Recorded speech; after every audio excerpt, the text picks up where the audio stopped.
sure we're bringing those individuals to justice. One of the individuals we arrested recently in Portland was the girlfriend of one of the founders of Antifa, and that we are hoping that as we go after her, interview her, and prosecute her, we will get more and more information about the network and how we can root them out and eliminate them from the existence of American society. I want to thank the new journalists here today for telling their stories and for being able and willing to go to the streets and to cover what's happening here in America. Many times the legacy media has looked the other way, refused to tell the stories. The networks have not really focused on what this is and what damage it is doing to our country, and how this network of Antifa is just as sophisticated as MS-13, as TDA, as ISIS, as Hezbollah, as Hamas, as all of them. They are just as dangerous. They have an agenda to destroy us, just like the other terrorists we've dealt with for many, many years. And today is the day that we have a president that won't tolerate it and will stand up and fight for the American people. So thank you for being here, for being so bold, and for standing in the gap at such a time as this. It will matter, it will make a difference, and your life will be one of significance because of what you've done today. So with that, God bless you, and thank you, Mr. President. Thank you very much. Thank you. Cash, please. Thank you, Mr. President. Mr. President, the American people gave you a sweeping mandate in your victory in this election cycle, and they demanded safety and security for our citizens. And your administration, with your leadership, has provided us with the resources that we need, which is a whole-of-government approach to go after criminals absolutely everywhere, not just outside of this country, but within this country. And that takes a whole-of-government approach. The interagency seated up here with the Department of Homeland Security, our Attorney General, our Deputy Attorney General, and your White House staffers, and including Stephen Miller's leadership, has allowed us to go out there and map out these networks. What we are doing at the FBI is simple. It does not require rocket science. We are following the money. Money never lies. And that's what it's going to take to bring down this network of organized criminal thugs, gangbangers, and yes, domestic terrorists, because that's what they are. They are harming everyday citizens in every single one of our communities. And the folks you see here on the right and left, they're some of the bravest men and women we have today. They're reporting the stories live time because the mainstream media won't cover it.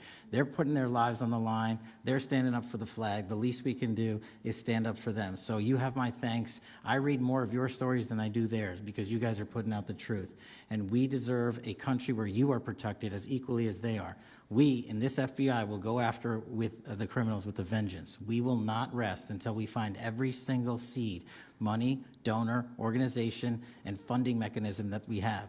And I want to echo the Secretary's comments on Scott Bessent, who's allowing us to map out these networks through their financial criminal activities, which has been going on for decades. And I would like to remind the American public, they built this disease temple of corruption over decades, and in 8 short months, Mr. President, you have crippled their foundation because of your leadership here, because of the interagency, because of people like Deputy Attorney General Blanche, and because of Attorney General Pam Bondi's fearless leadership to go after criminals wherever they are.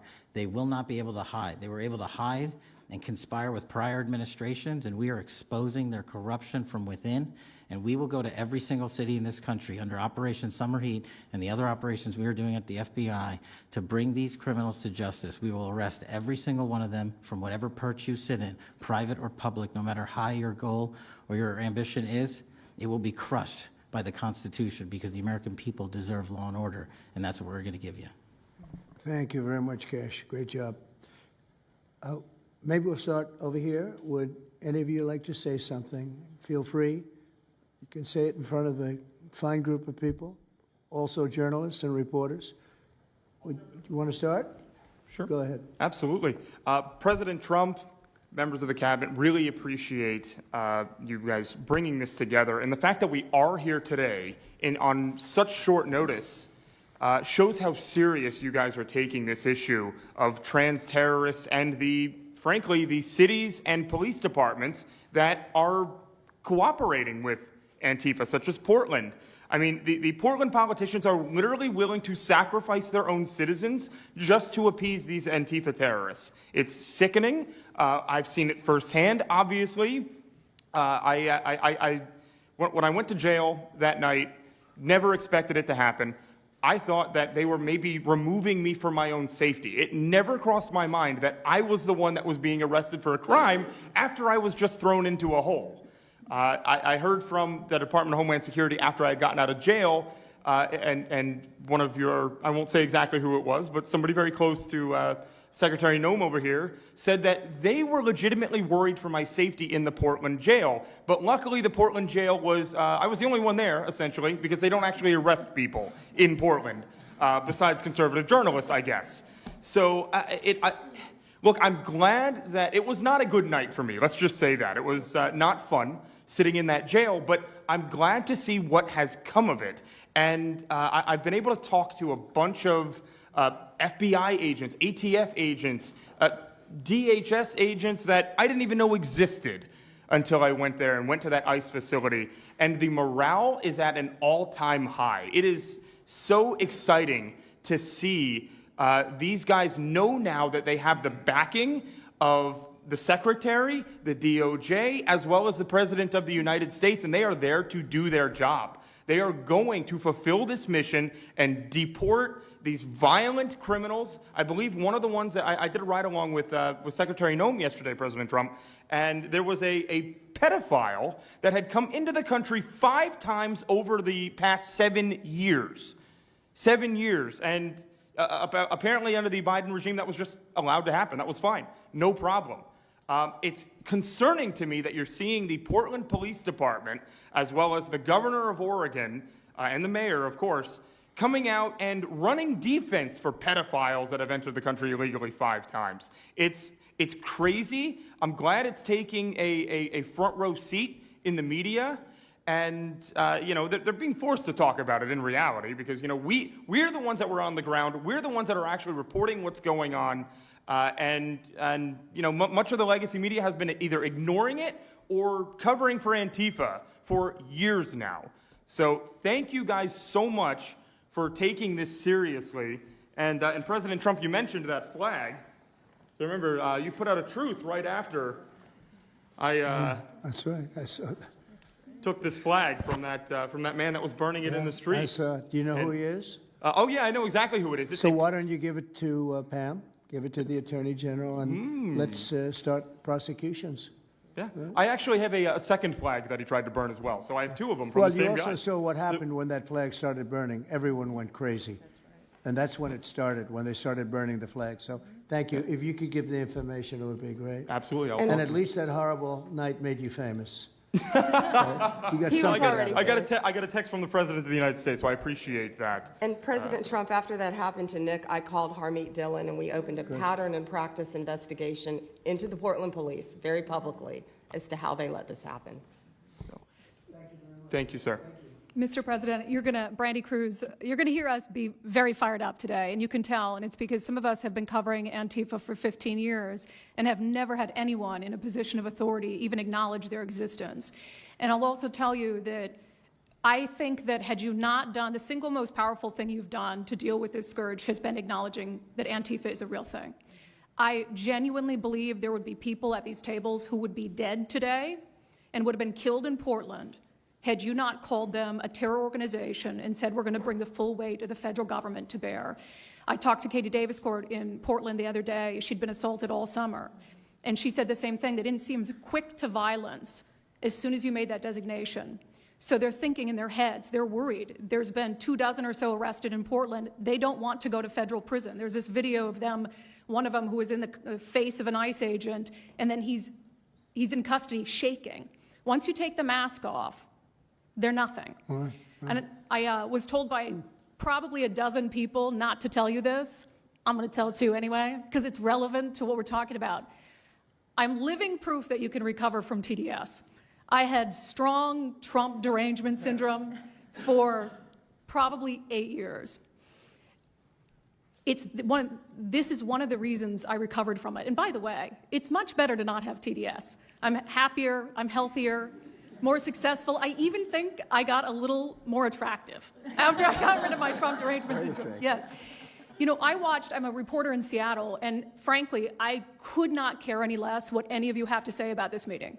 Could not care any less. We're not here for you. I'm not here to convince any of you that Antifa is a real thing, because if you have not come to that conclusion by now, you are never going to come to that conclusion because you don't want to see it. And you're going to go and you're going to say it's a bunch of right-wing conservative influencers who are here spinning a tale. I was one of you.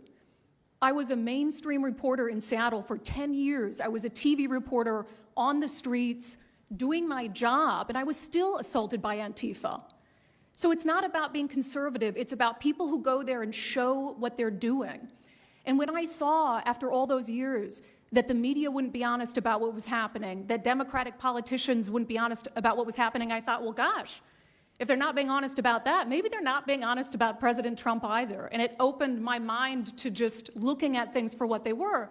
And now I find you quite funny, actually. Now, it's like I said, I'm much happier about it. But, you know, for me, again, I could not care any less the stories that they go to print. This is what I care about. We have 3.5 years. Nothing is guaranteed, although I think if Democrats keep it up, we'll probably have Republican presidents for the next 3 decades. But nothing is guaranteed, and so what I want to see over the next 3.5 years is a full-court press to dismantle Antifa once and for all in a meaningful way. I know, Andy, we talked before this about some ideas. That's really what we want to. I don't care what the media says. I don't care what Democrats say.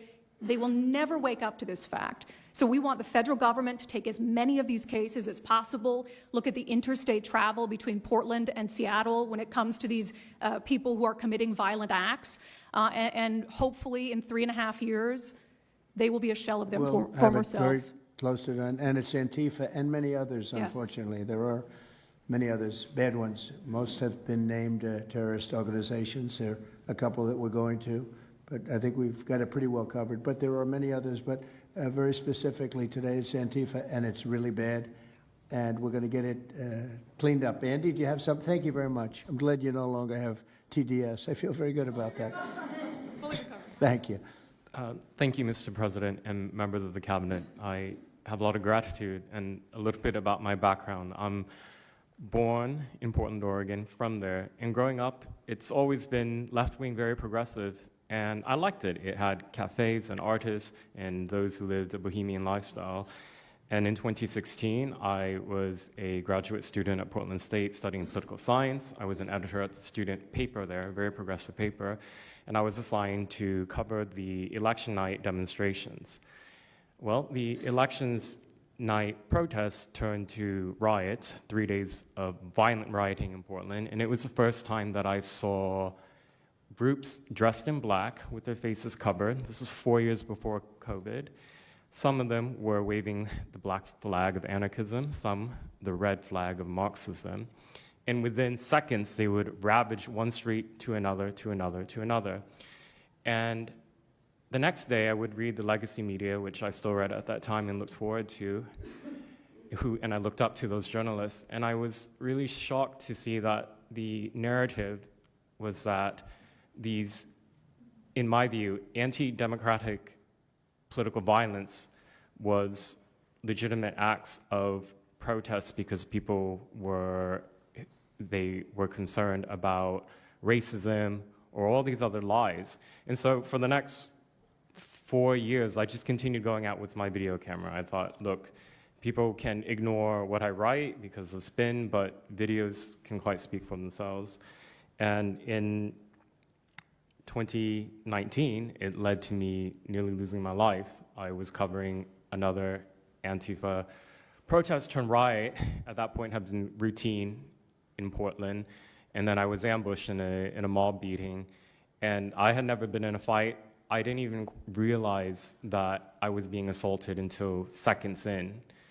And the punches came from everywhere on my head and my face, and I was bleeding out of my eyes and ears, and then they threw all the drinks in my eyes to humiliate me further and to laugh at me. And I was rushed to the hospital in an ambulance and CT scan, and I had subarachnoid hemorrhage, which is bleeding in the brain. I nearly died. And after surviving that, the reporting that I saw in liberal media it seemed to suggest that I had deserved it, because they branded me far right, and some even went so far as to suggest that I maybe faked my injuries. A BuzzFeed reporter asked for my medical records, which I did provide, but this felt so, it's like because I didn't die in that attack, there was another round of people who wanted to finish me off. But I continued, and then 2020, Portland was really the epicenter of the longest political violence. Those months of riots, I was on the ground, undercover, And there was an assassination there. There was a supporter of Donald Trump named Aaron Danielson who was shot dead by a self-described Antifa member who then fled out of state and died in a shootout with U.S. Marshals. In 2021, I returned undercover, naively thinking that enough time had passed, and was chased through the streets of downtown and beaten, nearly choked out. The person who was trying to choke me out held me so tightly that I had the blood, the vessels in my eyes burst. So one of the symptoms were my eyes were completely red after that, and I was hospitalized. So thank you so much for acknowledging Antifa and for directing your administration to treat them as domestic terrorists. It's going to be really challenging because how they organize is that they are decentralized, autonomous, and they operate on deception. And we're still to this day told that they don't exist, that it's a figment of our imagination. I think the DOJ could look at federal conspiracy charges. The state of California and San Diego County last year broke up an Antifa cell in San Diego. And I think maybe perhaps the State Department should designate Antifa, its international arm, as a foreign terrorist organization, FTO. So thank you so much for this invitation, Mr. President. Thank you very much, Andy. Great.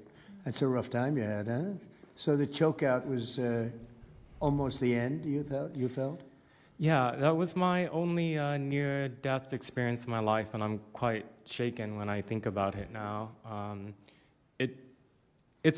It really feels unbelievable to me that on the streets of America that this type of violence against citizens could become so routine and accepted and cheered on by people. Although, you know, in the immediate aftermath of Mr. Kirk's assassination, we saw again that type of depravity play out on quite large swaths of the left. So there's a deep sickness that's in this country right now, and it pains me a lot to acknowledge it. Yeah, the amazing thing is you look at Portland, and you see fires all over the place. You see fights and, I mean, just violence. It's just so crazy. And then you talk to the governor, and she acts like everything is totally normal. There's nothing wrong. It's almost like, are you waking up from a dream or something? You see it on your network. You see it all over the place. And it's so bad. It's so crazy. It's like the movies you see for the kids, I guess not only the kids, adults also, where you have these bombed out cities and these bombed out people. It's like worse than that. I don't think they could make a movie as bad. And then the governor will get up and say, I don't know why they're coming here. It's such a wonderful place. And the amazing thing is the people want us to be there. The people, when they get the real people that live there, many of them have left, but the real people want us to be. The same thing in Chicago. So they've had 60, 70 murders over a short period of time. Murders, people that got shot. They've had hundreds of people shot, and then a guy like Pritzker, or this low IQ mayor, gets up. I mean, he got up, he's got a 5% approval rating, and the people are all against him. They want people to come. Beautiful black women are wearing a MAGA hat last night on television. Beautiful people. And they said, we don't care who comes, just stop the crime. They don't care, frankly, they don't care if it's National Guard, military. Send in anybody you want, stop the crime. And they're afraid to go out. They can't even go out.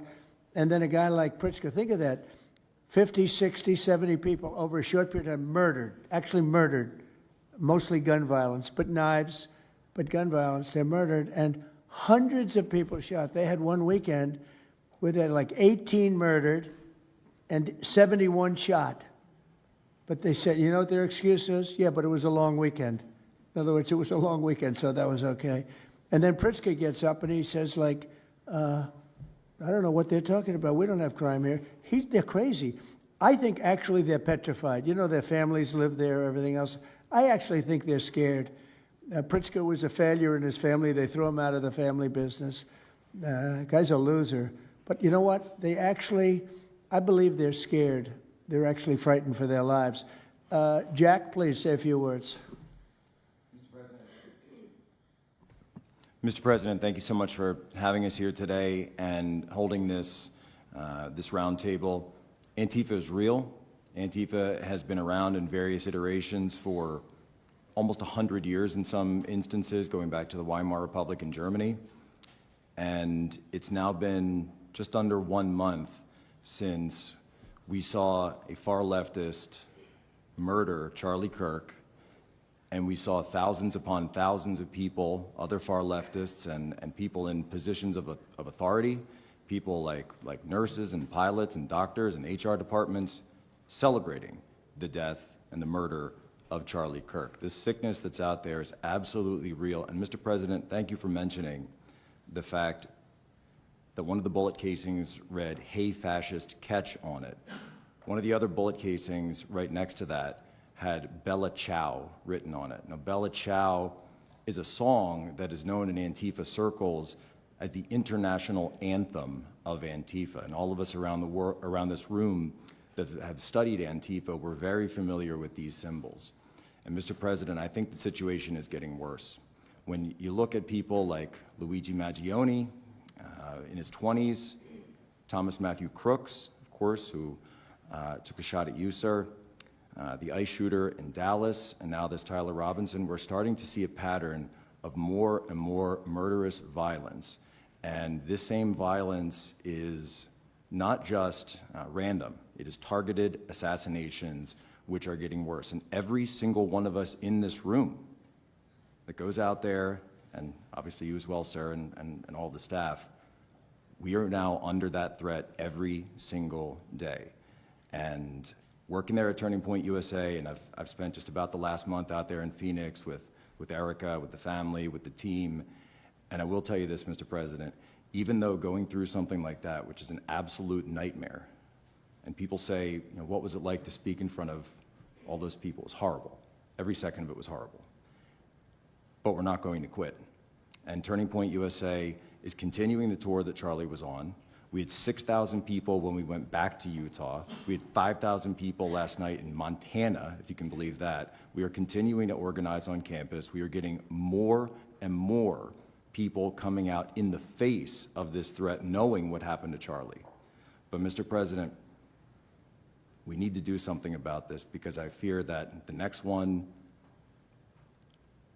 who could be killed could be sitting at this table right now. And we're not going to stop. But they need to stop, and they will not stop until they are stopped. Thank you. Thank you, Jack. I appreciate it very much. One thing I have to say is that Washington, D.C. was almost as bad. I don't know what could be worse than Portland. You don't even have stores anymore. They don't even put glass up. They put plywood on their windows. But most of the retailers have left. But Washington, D.C. was so bad. And Pam, I'd say it took 12 days to really make it pretty good, and a month to make it great. And now people are going out to dinner. The restaurants are booming. They don't have enough seats. They're opening up new restaurants because many of them closed. And people are walking down the street totally safe. A reporter, I'm not sure if she's there. I can't see somebody reported there. She is. She was violently assaulted. And I don't know, she tends to be somewhat liberal, but she wasn't liberal on this one. I appreciated your honesty, but that won't happen again. It won't happen again. You're lucky you're alive, frankly, with what happened. I know exactly what took place. So Washington, D.C., our capital, we thought we'd start there appropriately, and it's safe, and people are so happy. They're so happy. And now it's a couple of months. I went to dinner there. I felt totally safe. I gave a press conference right in the middle of the street, which I don't think Secret Service was thrilled about. But, you know, I'll tell you what, I wouldn't have wanted to do it 6 months ago. It's incredible what happened. Now we're in Memphis. As you know, we're having a great impact in Memphis. It's been only a week, but it's, Cash, I hear it's been amazing what's happening there just very early. But you take a look at D.C. and you take a look at some of the other. We've had a big impact. What we haven't said, because Pritzker said, well, crime is going down in Chicago. Well, 5 months ago, Cash went to Chicago with a lot of FBI agents just to prepare it, so that we went in with, I guess you could call it a surge, call it whatever you want, but would be even more effective. And we're going to be doing that, and very, very strongly doing that, because Chicago is a very unsafe city. It's a great city. The head of the Union Pacific Railroad said, sir, please save Chicago. It's a great city. It can be saved. Other cities are gone. I mean, they're lost. They can get better, but they're just really, they've been so decimated. But I'm so proud of what they've done so quickly in D.C., and it's taking place quickly in Memphis, where we were asked to go by the mayor and by the governor. and it's really incredible what we can do and how fast we can do it. Let's go for two more. Would you like to go? And then Katie, you'll go. Okay, please. Yeah, thank you, Mr. President, for having us here. And not to sound like a broken record, but it needs to be said that Antifa is real. Yeah. It's real. It's a threat. I just saw them last weekend over in Portland while they're causing mayhem over there. And the reason why they're such a big problem is because we have Democrats and a lot of people in the mainstream media refusing to acknowledge that they even exist, right? So how can we as a country begin to address it if we have large swaths of these people who are supposedly decision makers and people who are supposed to inform, they don't want to say that it exists.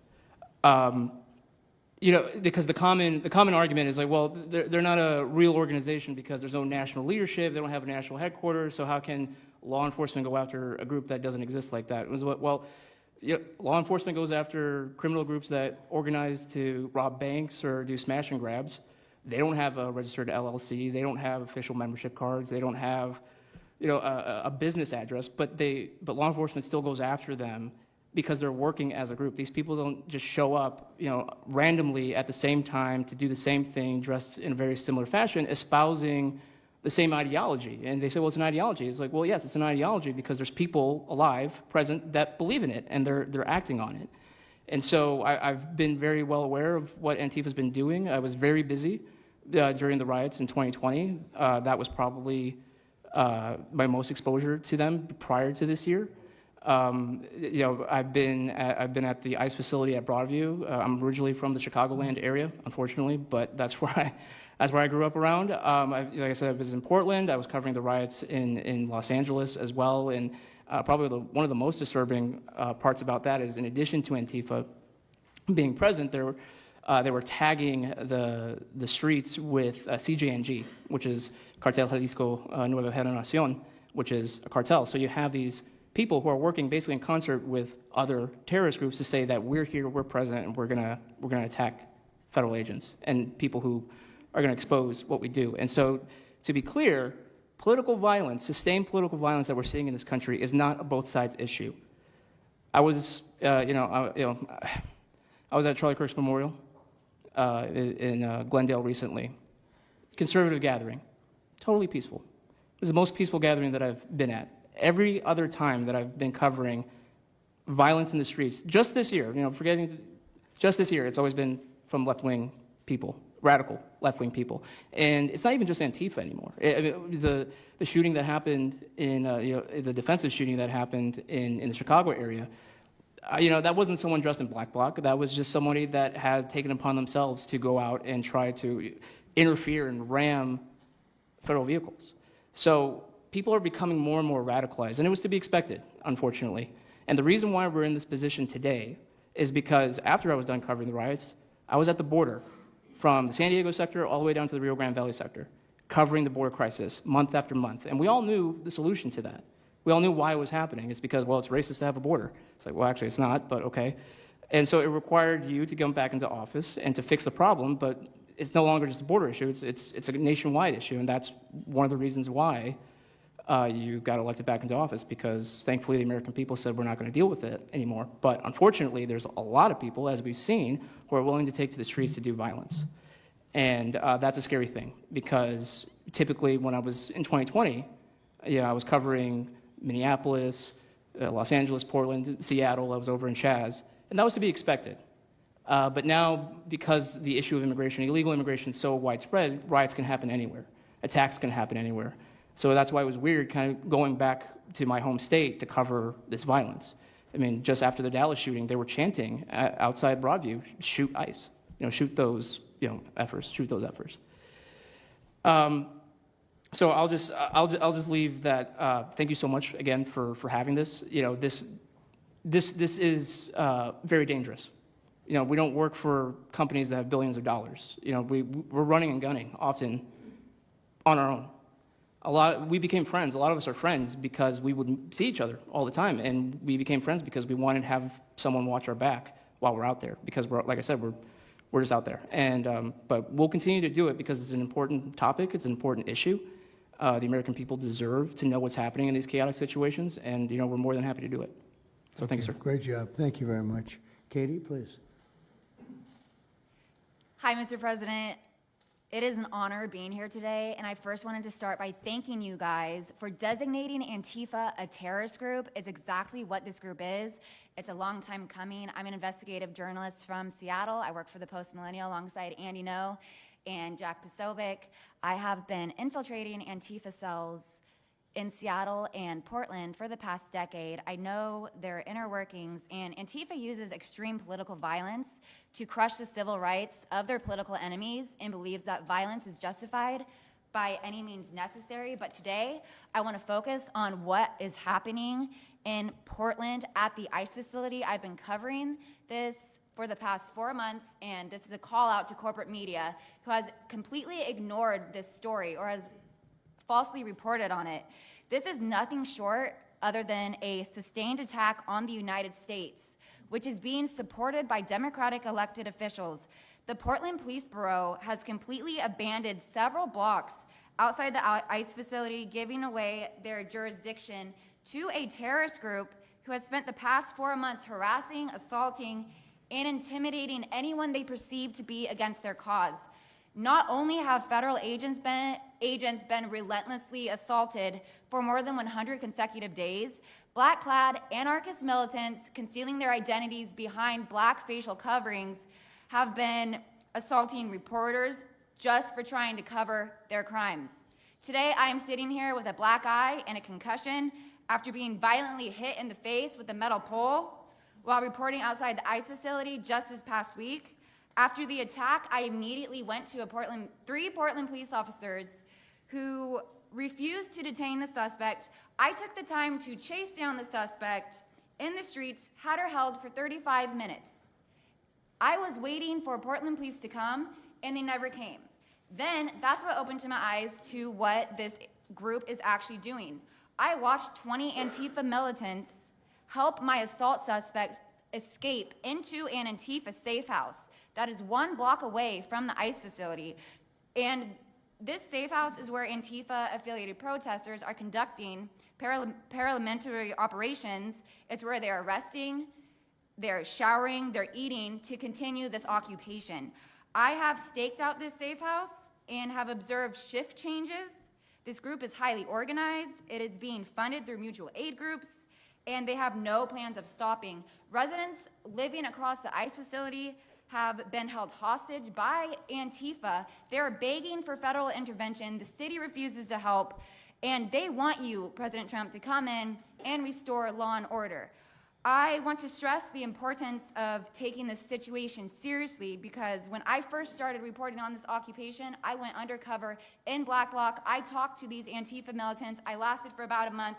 They believe that ICE agents are the Nazi Gestapo who need to be killed. They told me that directly, and I think that if this situation is not taken as seriously as it is, it's just a matter of time before someone gets killed.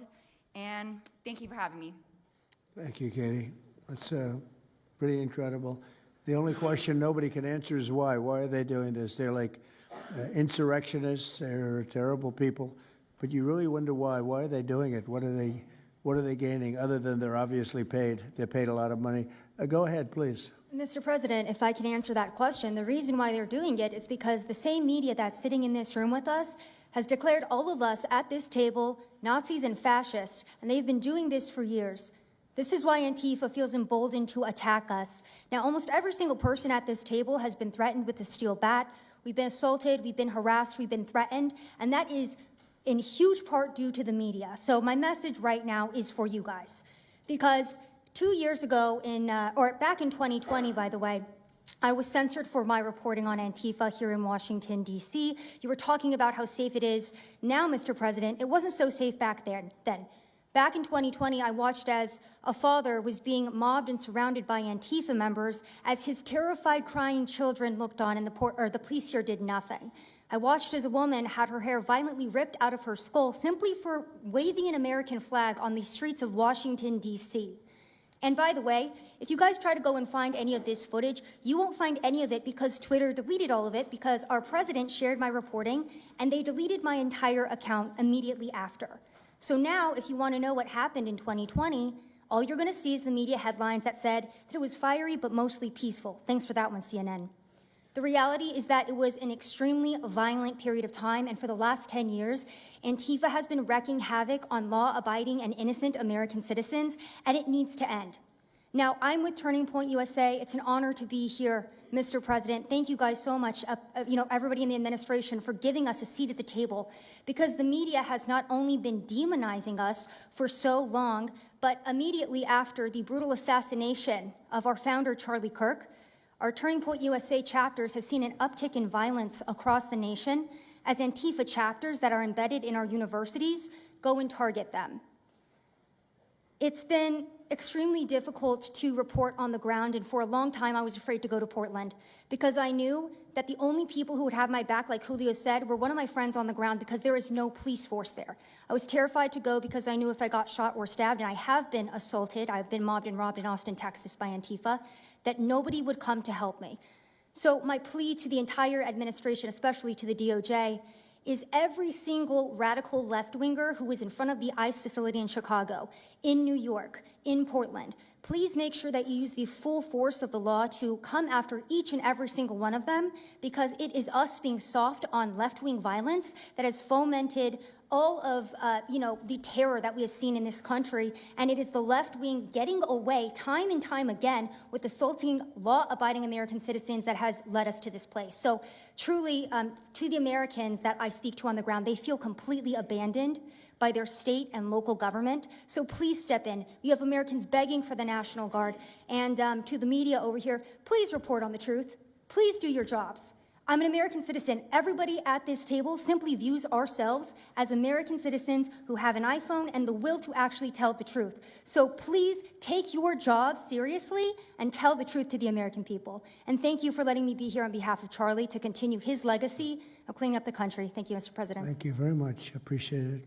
Wow, you feel very strongly, I can see. I'm mad. I got beat up so many times, Mr. President. My friends have gotten beaten up, and I want to cry right now from happiness because we have been completely ignored for so long. For almost 10 years, we've been getting assaulted on the streets. I have watched children cry as their parents have been attacked on the streets. That should not be happening at our nation's capital. So please, again, the DOJ, please utilize the full force and go after each and every single one of these people. Fantastic. Thank you very much. Great job. Impassioned. That's important because you should feel like that. Please, go ahead. Mr. President, thank you for having us here and bringing together this panel of brave journalists, everybody on this side of the room. And no one can speak to the violence better than these people here. So I think we know that this is not just a story about violence and chaos, as you alluded to, Mr. President. This is a money story. And at the Government Accountability Institute, my colleague and I, Peter Schweitzer and our team, we followed the money, and we followed it to the top of what we call the protest industrial complex, Riot Inc. And we found a network of NGOs. It's not just the Soros network, the Open Society network, it's other funding networks, the Arabella funding network, the Tides funding network, Neville Roy Singham and his network, Foreign Cash. And it's also big left-wing funders. Some of them are not citizens of this country. Mr. Hans-Jörg Wyss of Switzerland. They're pouring money into this entire ecosystem. And so I want to share 3 money facts with you about what we call Riot Inc. Number one, like any corporation, Riot Inc. has many divisions. It doesn't just have the Antifa boots on the ground division. It has PR divisions. It has marketing divisions. It has a very well-funded legal division to get these boots on the ground back on the streets as quickly as possible. But it does have those investors that I mentioned. Number 2, we have identified dozens of radical organizations, not just the decentralized Antifa organizations, but dozens of radical organizations that have received more than $100 million from the Riot Inc. investors. These would be the lawyer groups. These would be the groups that advocate for calling good, honest Americans fascists, et cetera. And then 3, I think the most shocking thing is that we have found that more than $100 million in U.S. taxpayer funding has flowed into these funding networks, including at least $4 million to these very groups themselves, not just Antifa types, but there was an event in Atlanta called Stop Cop City. Over 60 rioters were charged with domestic terrorism. These groups received money for that from both the billionaire class as well as taxpayer money. So one other thing, this money helps fund the decentralized crowdfunding platforms. These are ways that Antifa, the John Brown Gun Club of Elm Fork, which had links to that attack on the ICE facility, the Socialist Rifle Association, and just because they don't have LLCs or EIN numbers doesn't mean they can't get paid. Some of these funding platforms, crowdfunding platforms, are funded by this network that we call Rioting. So, again, I want to thank you for your leadership, for the whole cabinet's leadership on this. We're going to keep following the money and appreciate everything you're doing, sir. Do you know the name of any of the funders? Do you know the names? Because if you do, I'd like you to give them to Cash or Pam. Absolutely. Or Christy. Yeah, we'll do that. As soon as you can. That's all of you. Because you probably know the names after a certain period of time. You tend to find out. But these are people that do not have good intention for the country, and that's treasonous probably. So if you could, very important, if you could do that, it would be great. Nobody would know better than you. You'll figure it out. Thank you. Please, go ahead. Yeah, my name's Nick Shirley. I'm 23 years old. I'm a 100% independent YouTube journalist. And over the past year or so, I've been able to go to 15 countries. I've hung out with people in the gangs of Brazil, in the favelas, in the prisons of Secot. But yet the most dangerous places I have been here in the United States, unfortunately. And I've had the opportunity to show people about the protest Antifa here in the United States, and there's nothing organic about what they are doing here in the United States. I've watched people be bussed in from states. I've watched the same lady at a protest in Atlanta be bused to protest in D.C. and then in New York City. There's nothing that is honest about what they are doing. And they have signs. I've seen the same signs here in D.C. and in London as well. It's a big organization and corporation that they're running. And people may wonder, like, what's the threat to us as Americans if we go? Well, you'll be labeled as a fascist, you'll be labeled as a Nazi, and they'll wish death upon you because they wish death upon me. And just last week in Portland, Oregon, I watched a lady get trapped in her car, surrounded by Antifa, and her sister messaged me after seeing the video. She said, the only reason I think my sister was safe is because you were there recording. I also was chased out by a member of Antifa who said he would smoke me, and next thing he knew, a DHS sniper had lasers on his chest. If he was not there, who knows what would have happened that day. These people are very dangerous, and people wonder how they're able to do it. The reason is because these cities are not enforcing the law. And why should these people be worried if the law is not being enforced? And we are not far right, nor are we far wrong. We're just right. And the truth about what's happening here in America with these groups is very dangerous, and I thank you, Mr. President, and your administration as well for acknowledging that. Thank you very much. It's too bad you have to go through it. I know, it's a little crazy, right, Mr. President? Well, you're going to get to the bottom of it, so it's a very important thing you're doing. Thank you very much. Please, Cam. Yeah, I've just got something very short. I'm attacked every time I do my job. When I leave my house to go to work, I am violently assaulted. I've had guns pulled on me. I've been bear sprayed. I've been beaten down. I've been almost killed. So my question for all of you is, how would you feel if every time you showed up to work, masked militants tried to kill you? Because that's how we feel. That's our lived reality. And you guys go and tell us that we're liars, the riots aren't that bad, right? I've never seen any of you guys on the ground. In fact, I've never seen anybody representing the companies you work for on the ground. You guys come to us for interviews that never get published.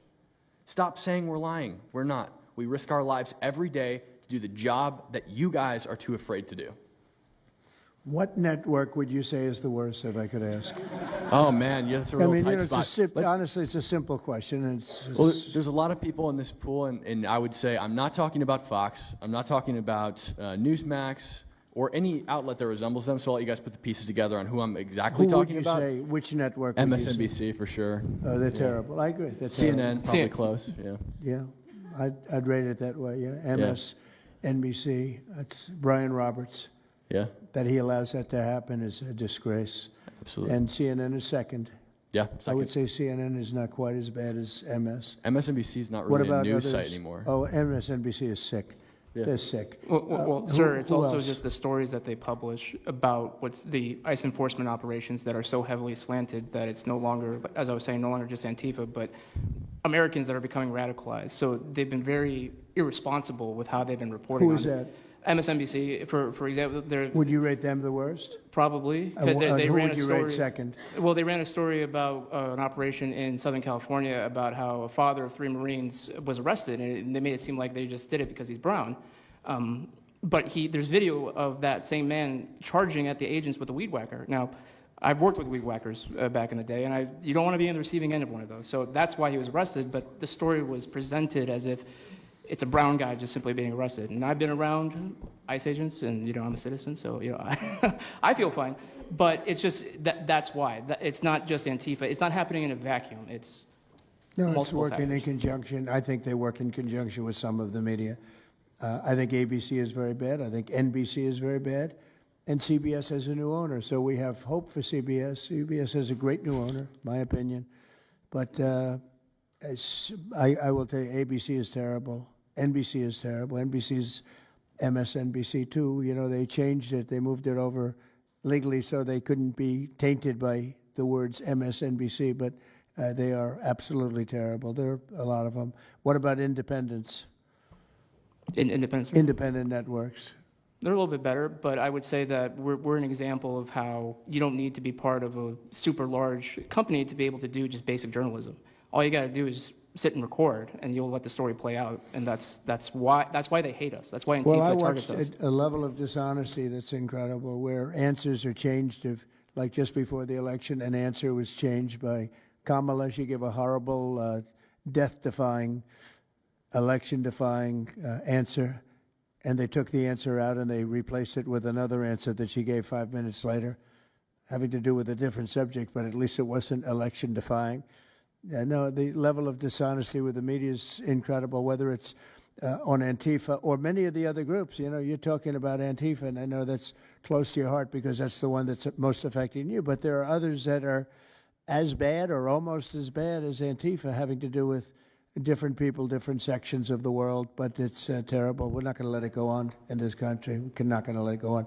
And a big problem is not all of them, but some of the networks out there. And you do wonder why. You really do. Okay, please. Go ahead. Yeah. Mr. President, thank you again. Thank you. My name is Jonathan Cho. I am an investigative reporter for Frontlines Turning Point USA. I'm also a senior fellow at Discovery Institute in Seattle. And I cover far-left extremism as well as the homeless drug crisis in America. And I find it oftentimes those worlds intersect.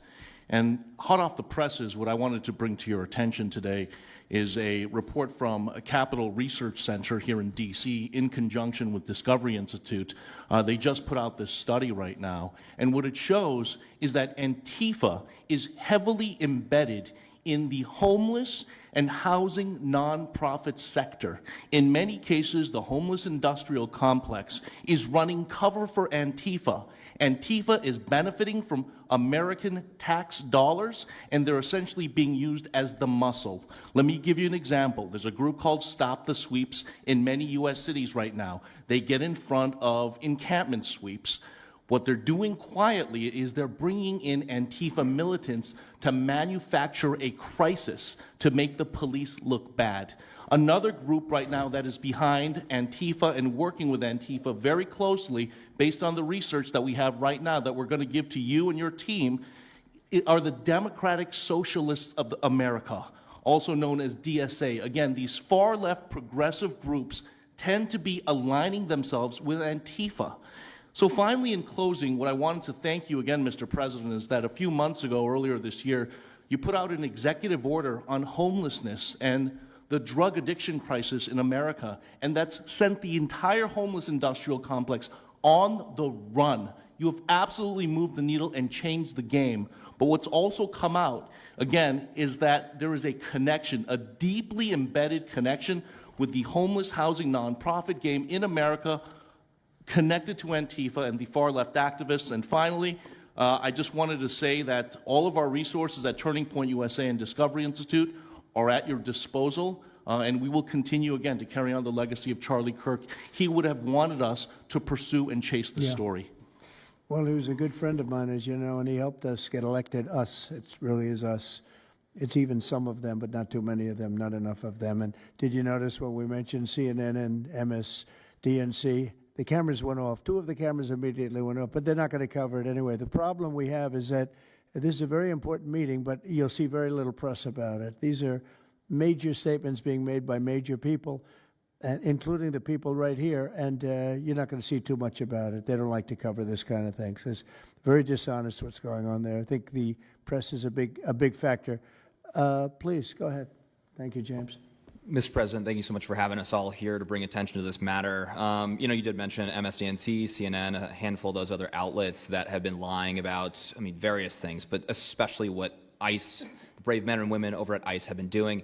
I was talking to Antifa members in Portland the other day, and a lot of these people genuinely believe, they buy these lies, and they genuinely believe that they're fighting against literal Nazis and not brave men and women that are putting their lives on the line to basically, enforce basic immigration law, right?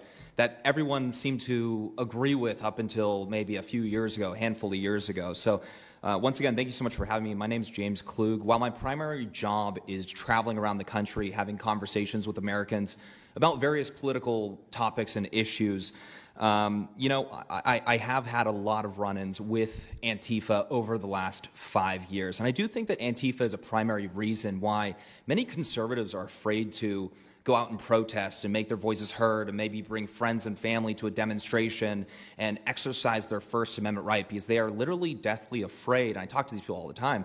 They're afraid of militants showing up in black bloc and hurting them and their families.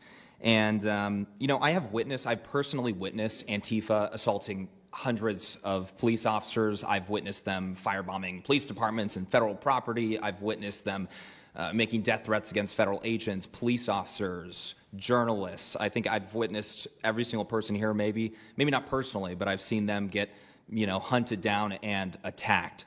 And so, this is a group that is responsible for a good percentage, if not a majority, of the violent riots in 2021 and 2020 when Democrat mayors had a kind of a hands-off approach with these left-wing militants. Just as a quick reminder for everybody, we're talking about dozens of murders that happened in those riots. We're talking about billions of dollars of damage to property and communities all over the country. We're talking about thousands of officer injuries. So this isn't just like some little thing that they're, they punch a journalist here and there. No, they're responsible for a lot of damage and a lot of people that have, unfortunately died and basically suppressing people's voices, And so what I did want to talk about is to get this footage, almost every single person in the room here, to get this footage, you have to go undercover because you are at risk of being beaten or worse. You have to go undercover. You have to film low-key to capture them committing crimes. This is stuff that the mainstream media was not doing and has not been doing. They'll show when Antifa is maybe, it's a little bit more peaceful, and they'll show when it's more mellow, but they'll remove the cameras when things get violent and it's actually dangerous to be here. And I have personally witnessed legacy media vans showing up at a riot 300 yards away, getting out of the vehicle, filming for 30 seconds, saying something like, fiery but mostly peaceful, packing up, and to add insult to injury, you have Democrat politicians that are saying, it's just an idea, right? That's all this is, so it's just an idea. After all of this chaos, it's just an idea. Well, that idea has threatened to kill me and many of my friends that are here today. So, Mr. President, thank you so much for bringing this to the forefront, and it's definitely making a big change. Really appreciate you. One question. So why is it there are numerous groups? I mean, Antifa is terrible, but you have other groups that I guess probably are almost as bad or just as bad. Not one other group was mentioned. I'm sort of surprised at that. You just come into contact with Antifa? It seems to be that you mostly come into contact with Antifa. Please. There's a lot of overlap, and I would say that, for instance, Jonathan brought up the Democratic Socialists of America. They're basically the same thing. I mean, there's a lot of Democratic Socialists of America who are out there in black bloc, hiding their faces. And so I think we use, and I do understand, for the record, I do understand the challenge, as Andy pointed out, with Antifa as a graspable entity. I do. But at the end of the day, when you look at behavior, you prosecute behavior, right? We're not prosecuting ideas or ideology, you're prosecuting behavior. So whether you can prove that this amorphous thing is Antifa, or someone has a patch that says Antifa. It doesn't matter, you know, did they assault someone? Did they assault a federal agent? Were they engaged in rioting? What is it? And so they're always using that, oh, well, they don't call themselves Antifa, even though some of them literally do. It's called Rose City Antifa. How long has it been around in Portland, Andy? Since 2007. They call themselves Antifa. In Seattle, I was outside the federal building, and they were yelling, there's no police here, this is Antifa land. And then at the same time, Democrats, like our governor, oh, Antifa is an idea. But yeah, I think Antifa can overlap with a lot of other entities and organizations. Okay, very good. Thank you.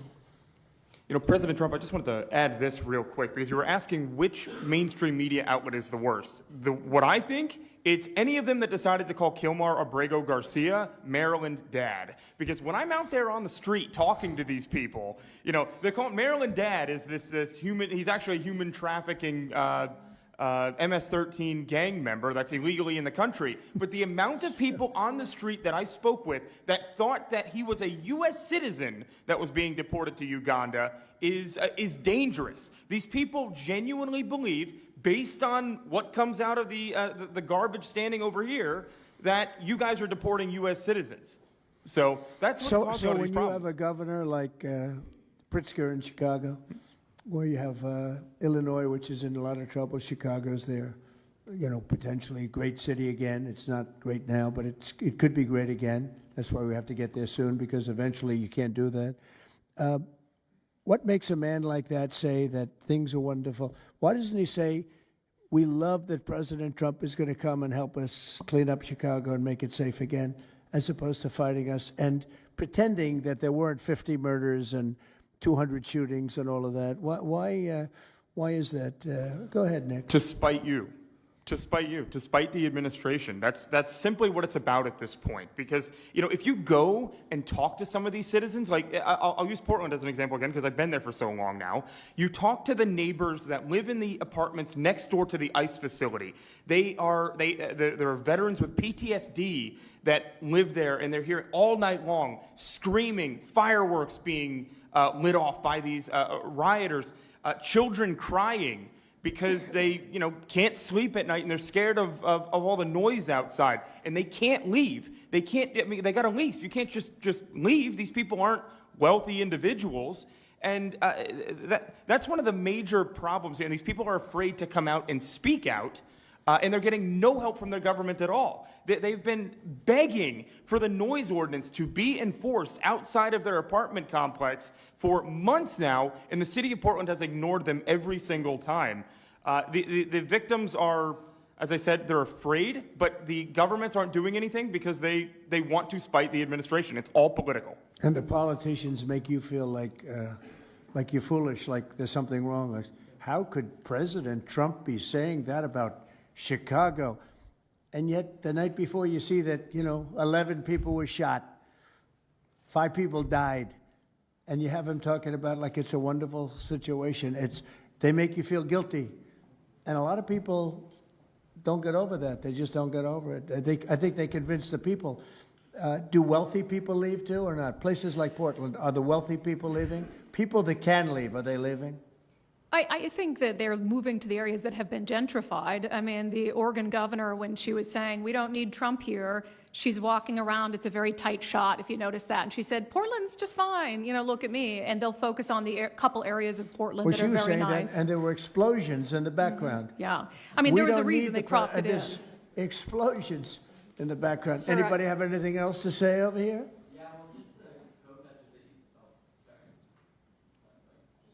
And then we'll get, should we be taking questions, or is it just a waste of time? Because they can ask questions, but, well, there's Brian, he's good.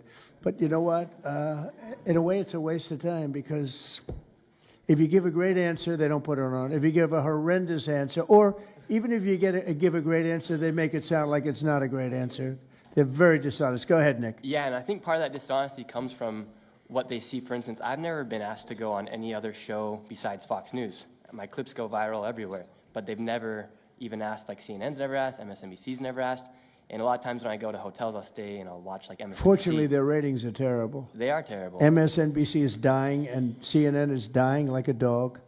And Poor CNN, they're so pathetic. it is very You pathetic. ever see their anchors in the evening? Nobody ever heard of them. Where did these people come? I could take anybody off the street in Washington, D.C. that do a better job.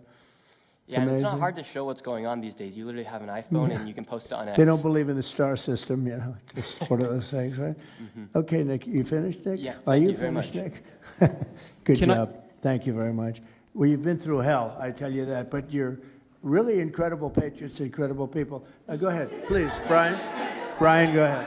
I am so thankful for each and every one of you here right now, and I'm very grateful that my network, Real America's Voice, has partnered up with many of you. Jack Masobin, you have a show on a network. Many of you, Savannah, have appeared on a network as well, so thank you for being here. My question is this: in terms of following the money, I would just notify that the city of Austin is cleared to vote tomorrow to basically waive a $120,000 fee so that a No Kings, basically an anti-Trump rally, can occur in their city. They're bypassing the fees, rolling it to the taxpayers. So my question is to you: what can the people of Austin, Texas do right now to make sure that their tax dollars don't fund a No Kings anti-Trump rally coming up? Well, you just tell me that I would love to do something about that. Bring a lawsuit, do something. You know, the best thing you can do is have honest elections, because the elections are totally rigged in so many of these places. You know, you take a look, the people, they're all loving you. They can't breathe. They love so much, every one of them. You don't see one negative, then all of a sudden you lose the election by 20 points. The elections are so rigged, and we proved that in 2020 more than any other time. But even the last election, there were areas that I won by much more. We won in a landslide, but I actually won in more of a landslide than we thought. I said, you got to get out, make it too big to rig. And fortunately, the people made it too big to rig. They tried. But the biggest thing you can do is have honest elections. You know, if you don't have, and you need great media. You need borders. You need borders. Wait. You need borders. You need honest media, you need honest elections, and you have a great country, and you need all three of them. Yeah, go ahead. To a lot of these radical groups that you talked about inside here. So thank you for removing. I would like you to make a big deal, though, if they're waiving a fee, but I guarantee they wouldn't waive it if it was it's not Trump. If it were a conservative rally, they wouldn't be waiving it. So maybe you can look into that, Pam. Todd? That sounds like one for Todd, Pam. Go ahead, Todd. Good luck. Thank you.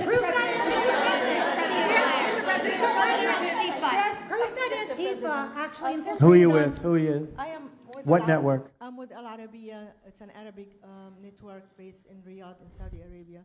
But I am the foreign puller today.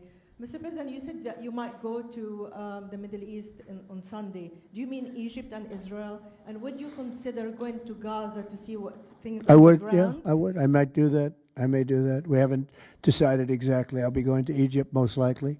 That's where everybody is gathered right now, and we appreciate that very much. But I'll be making the rounds, as the expression goes. I probably will. Go ahead. Mr. President. Go ahead. Just to clarify, you said you might go to Gaza. You're saying that's Who the you first with? topic. I'm representing the TV pool, but I'm with NBC, sir. That's too bad. Go ahead. Well, just to clarify, you said you might go to Gaza, and then the second question I had earlier today, you said the mayor of Chicago and the governor of Illinois should be jailed.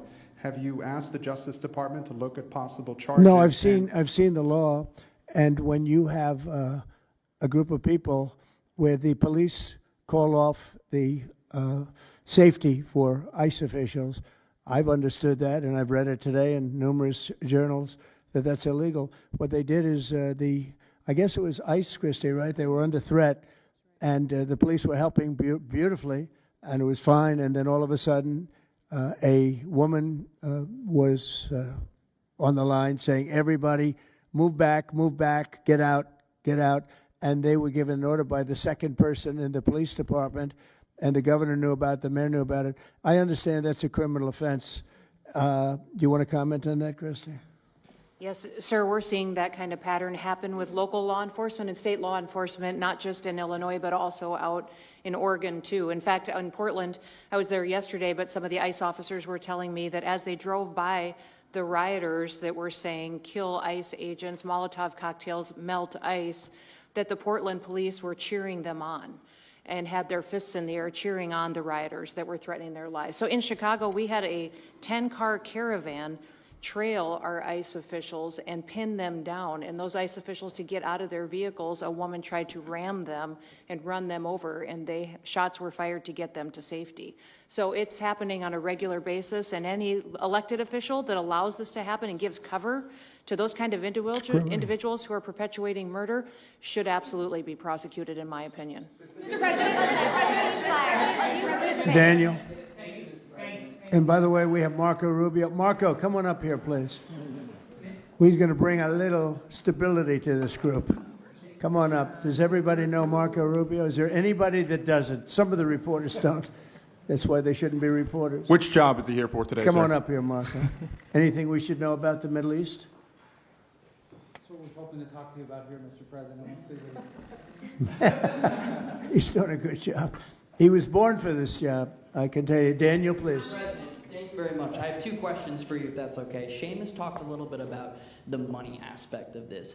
Do you believe if you go after where the money is coming from with Antifa, in regards to Antifa, do you believe that would be similar to cutting the head off the snake, so to speak? And I have It would help. I don't know that it would be totally complete, but it would certainly, you'd knock out 75%, 80%, 85%. These people, a lot of them don't believe it. You know, when I watch them, I say, I can almost tell a pro they're like professionals. That's all they do. And they get paid by somebody. I think it would knock out a lot of it. Yeah, not all of it maybe, but a lot of it. And then a follow-up to that is a lot of the people who we've listened to over the last hour, they've emphasized that Antifa, it's not necessarily this big organized thing. It's a bit ambiguous. It's deorganized. I think that's one of the words that Andy used. What is the challenges of going after a group that makes it intentionally difficult to go after and find? That could be for you, the Attorney General, anyone up there. Well, they're smart people, and they deceive.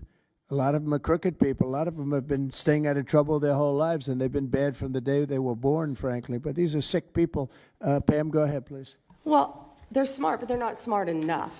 Oh, my microphone's broken. They're smart, but they're not smart enough. They have been covered by these liberal cities for so many years. And that's why we're all working with Treasury, with all these different departments, to find the criminal conspiracy. Okay. I'm just giving. I was just given a note by the Secretary of State saying that we're very close to a deal in the Middle East, and they're going to need me pretty quickly. So I will take a couple of more questions. Please. Thank you, sir. I also have 2 questions for you, if I may. Have you given any more thought to possibly suspending habeas corpus to not only deal with these insurrectionists across the nation, but also to continue rapidly deporting illegal aliens? Yeah, it's suspending who? Habeas corpus, sir. Oh, I don't know. I'd rather leave that to Christie. What do you think? No, sir, I haven't been a part of any discussions on that. All right, go ahead.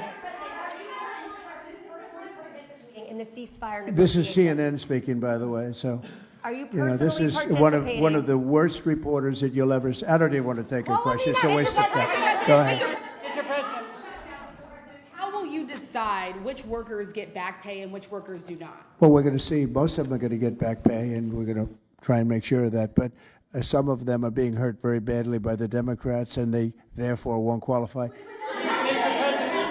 Go ahead, please. What will the administration do to foreign Antifa organizers and funders who are located overseas? Go ahead, in the yellow, please. So the Nobel Peace Prize will be announced on Friday. You've been nominated by many world leaders. By many, many countries, that's right. Many countries, as well as the hostage families. Do you think you will win?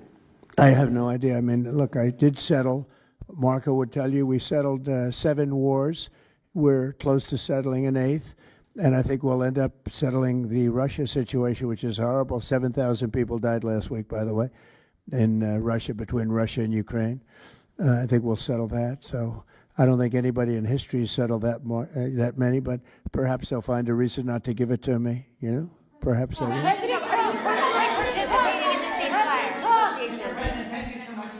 Thank you. Going to the shutdown quickly, what is your position on the extension of health care subsidies, which is what Democrats are asking for? All I want to do is very simple. I want to get the country open, and then we're going to discuss that.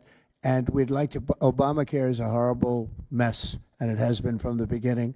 We want to make it better, stronger, even if it costs more money, we want to make it better. The Democrats want to make it worse. The Democrats want to approve health care for illegals coming into our country, many of them coming in from prisons and mental institutions and drug dealers.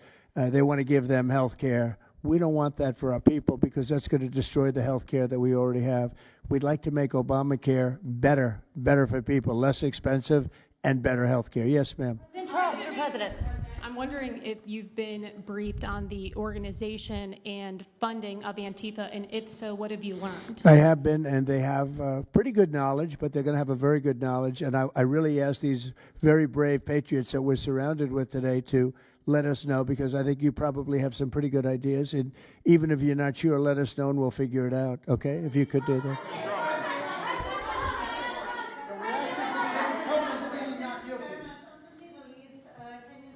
You're from Italy? No, I'm from France. Can you specify how close we are to the deal? Would that be announced today or tomorrow? And do you want to see the hostages released before you travel to the region? No, I think I'll probably go maybe before the hostages are released or shortly thereafter, pretty much shortly thereafter. Yeah, please. Participating in the negotiation. Go ahead. Who are you with? The Center Square. I had the honor of asking you originally if you would designate Antifa a terror organization. And I stand here before you today, and I'm echoing what Andy said over here. Are you going to work with your administration, as the Secretary of State's here, are you going to work with your administration to designate it a foreign terror organization? You mean a terror? Antifa? A foreign terror organization. Well, has that been done? Pretty close, right? Would you like to see it done? Yes, Mr. President. Do you think it would help? They have foreign links I'd be glad all to across do it. Western I think it's Europe. the kind of thing I'd like to do. If you'd like, does Middle everybody East. agree? If you agree, I agree. Let's get it done, okay? Let's get it done. Marco, we'll take care of it. Mr. President. That's international, you mean? Yes. International. Yes, Mr. President. Sounds good to me. Foreign terror organization. Steve, are you okay with it? Yes, it's true. There are extensive foreign ties, and I think that would be a very valid step to take. Good, I think so too. Yes. Good, I think it's a good point. Thank you. President Trump, President, are you planning on formally participating in this? On the shutdown, we are now about 1 week away from military service members missing their paychecks. We'll always take care of our military. Would you encourage Congress to pass a standalone bill to pay our service members? Yeah, that probably will happen. We don't have to worry about it yet. That's a long time. You know what 1 week is for me? An eternity. 1 week for me is a long time. We'll take care of it. Our military is always going to be taken care of. Yeah, please. Blue dress. Blue. President, Rebecca with Blaze News. I'm curious to know, so you're talking about the money funding these Antifa organizations, and somebody brought up Roy Singham, I think it was you, who, by the way, is married to one of the co-founders of Code Pink, this infamous left-wing organization. I'm curious to know the administration. Who is that? Who is that? Roy Singham. He's married to. No, did you say they're here? No, he's not. A journalist brought him up, but I see. Okay. Yeah. Okay. Seamus, thank you. Good bring up. Excellent. Go ahead. He's somebody who's been reported on extensively, and I'd love to know what the administration is going to do to actually bring consequences to some of these names. You mentioned. Well, I don't know the name, but I would like to ask Pam to take a look at it. You know, a lot of the best information we find are through you and other people like you, so I'd like you to look at it, Pam.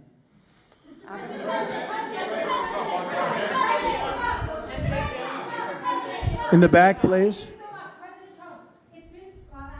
Compelling proof that Antifa did infiltrate on January 6th, dressed up like Trump supporters and incited violence. Is that something that you would want the new J6 committee at Congress to look into? Well, I've heard that. They dress up like, they're fresh out of MAGA, but they have nothing to do with MAGA.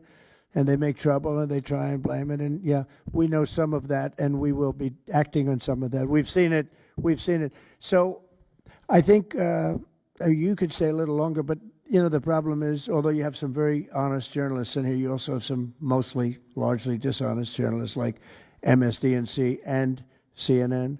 I think they're very dishonest, unbelievably. It's like a waste of time even talking to them.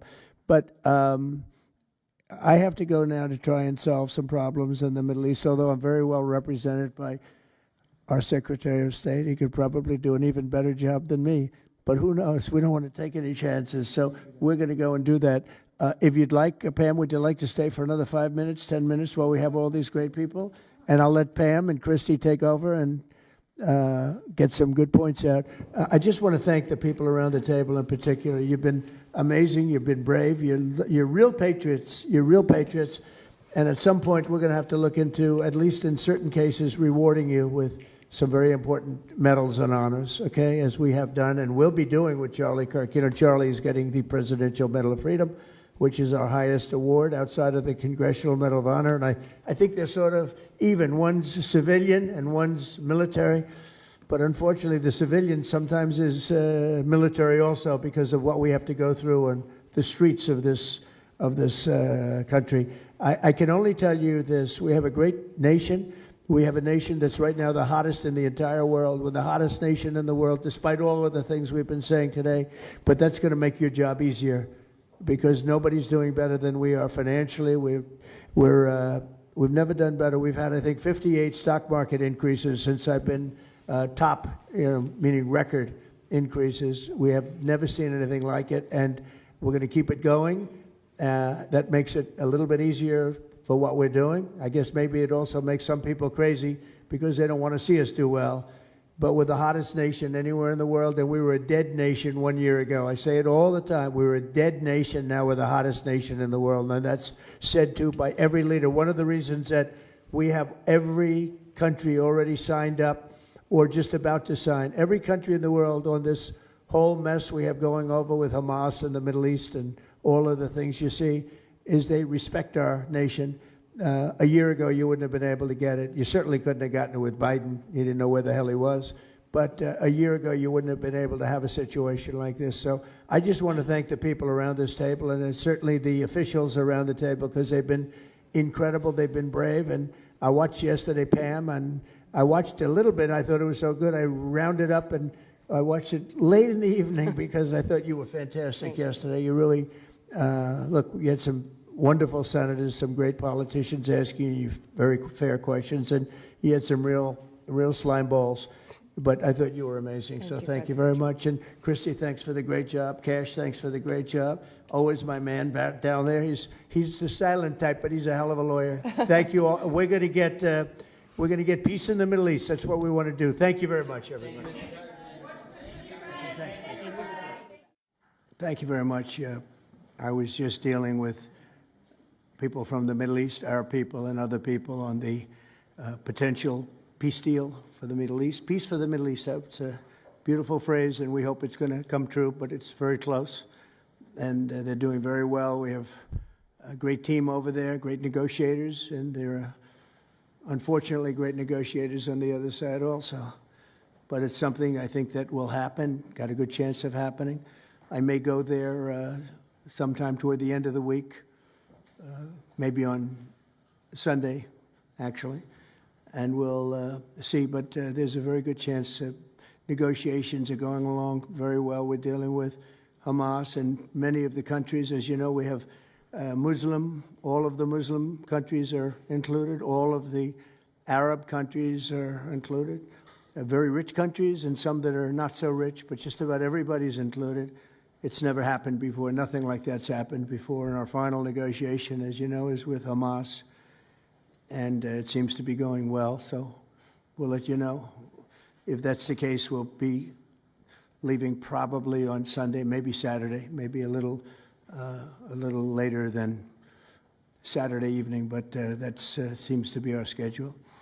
It should be clear to all Americans that we have a very serious left-wing terror threat in our country. Radicals associated with the domestic terror group Antifa that you've heard a lot about lately, and I've heard a lot about them for 10 years. And other far-left extremists have been carrying out a campaign of violence against ICE agents and other officials charged with enforcing federal law. In Chicago, anarchists have surveilled at least 4 local ICE facilities and posted diagrams of the buildings online, meaning nothing but bad, accompanied by photos of specific ICE agents that they're targeting, one in particular who's a top person and a great patriot. In July, approximately a dozen Antifa-aligned militants stormed the ICE facility in Texas and then lured officers out of the building before firing dozens of rounds at police. They were crazy, frankly, shooting one Texas officer in the neck. And in Portland, Oregon, Antifa thugs have repeatedly attacked our officers and laid siege to federal property in an attempt to violently stop the execution of federal law. Everything we're doing is very lawful. What they're doing is not lawful. And what the governor and the mayor of, as an example, you could say of Portland, and you could say certainly of Chicago, it's not lawful what they're doing. They have to be very careful. In addition, 2 weeks ago, radical left terrorists in Dallas conducted a sniper attack on a local ICE facility, killing 2 people and leaving behind a note that read, "Hopefully this will give ICE agents some real terror." That's bad. This attack came the very same month that Charlie Kirk was assassinated by a far-left extremist who inscribed the words, "Hey, fascist, catch," meaning catch the bullet, onto the bullet shelf itself. The epidemic of left-wing violence and Antifa-inspired terror has been escalating for nearly a decade. At universities, Antifa has organized riotous mobs to attack campus speakers. I see it all the time. And these are agitators, anarchists, and they're paid. And you'll find that out. You'll be finding it out very soon. You should see what we have on these people. These are bad people. These are people that want to destroy our country. We're not going to let it happen. They've used armed gangs to assault local police in cities nationwide, and they've attacked journalists reporting on their crimes. So the journalists that report on their crimes, don't worry, you're very safe. I hope that's not going to turn you around, but they have been very threatening to people, but we're going to be very threatening to them, far more threatening to them than they ever were with us, and that includes the people that fund them. Probably some of the people I know, some of the people I dine with, but if they do, they're in deep trouble. So we're going to be looking very strongly at the people that are funding these operations. When you see the signs, and they're all made out of a beautiful, beautiful paper, beautiful, nice, stiff, very expensive paper, with beautiful wood handles, all the same color. They come from very expensive printing machines. These are not people that write out their signs in a basement that believe in something. These are paid anarchists. At least 3 of these courageous journalists have personally been victims of Antifa attacks. Andy Ngo has been repeatedly beaten by Antifa thugs for his work in Andy is a very serious person, too, I have to tell you. I've been watching him for a long time. Is Andy here? That's what I thought. Hello, Andy. I thought that was you. You're looking better than you do out on those streets, huh? You look much better. It's nice to have you. You feel a little safer here, I think, maybe. Well, not that safe, because you have them. You have to worry about that. But thank you very much. Andy Ngo has been repeatedly beaten by Antifa, and including one assault that left him with a brain hemorrhage. Only days ago, Nick Sortor was assaulted in Portland by a flag-burning mob, and we've made it 1-year penalty for inciting riots. We took the freedom of speech away because that's been through the courts, and the court said you have freedom of speech. But what has happened is when they burn a flag, it agitates and irritates crowds. I've never seen anything like it on both sides, and you end up with riots. So we're going on that basis. We're looking at it from not from the freedom of speech, which I always felt strongly about, but never passed the courts. This is what they do: is they incite. When you burn an American flag, you incite tremendous violence. We have many examples of it, many examples of it, and it's actually down on tape. And you see things happen that just don't happen unless it's the flag that's burning. Very recently, Katie Davis Court was hit in the face with a flagpole in Portland by an Antifa radical, leaving her with a very blackened eye. So, Katie, thank you very much. And I'd like to also say that I watched Nick. Where's Nick? Is Nick here? Nick? Hi, Nick. That was a rough time you went through. I hope you got my little note. I wrote you a note. Yeah, I really appreciated that. It helped a lot because it was a difficult situation. It was very stressful, and your note helped a lot. I truly appreciate it. I thought it was terrible, actually. I thought it was terrible. So we'll talk about it a little bit. Under the last administration, the Department of Justice targeted faithful Catholics, Christians, and patriotic parents as domestic extremists. They said, oh, they're extreme because they believe in God. They're extreme because they go to Catholic church, or evangelicals, where everybody was under the gun. Unless you were a really bad, sick person, then they left you alone. Under the Trump administration, we're going after Antifa criminals, and all who fund and support their campaigns are in serious trouble. And we have a lot of records already, a lot of surprises, a lot of bad surprises. It's people that you would never think. I want to thank Attorney General Pam Bondi, who, by the way, yesterday was incredible in Congress.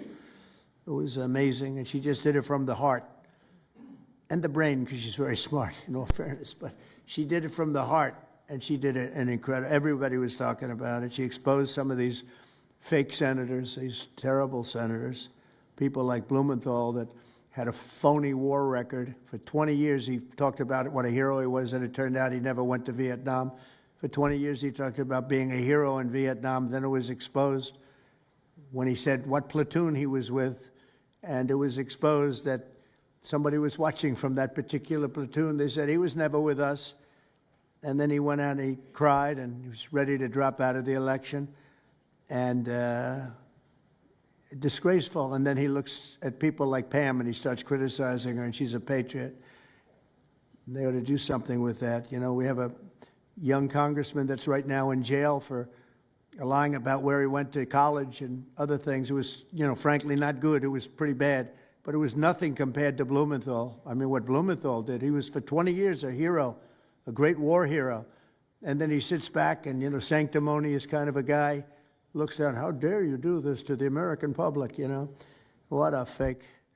But I thought Pam was incredible yesterday, as well as Secretary Kristi Noem, who's really out there courageously, and I appreciate it, Kristi, amazing what you're doing.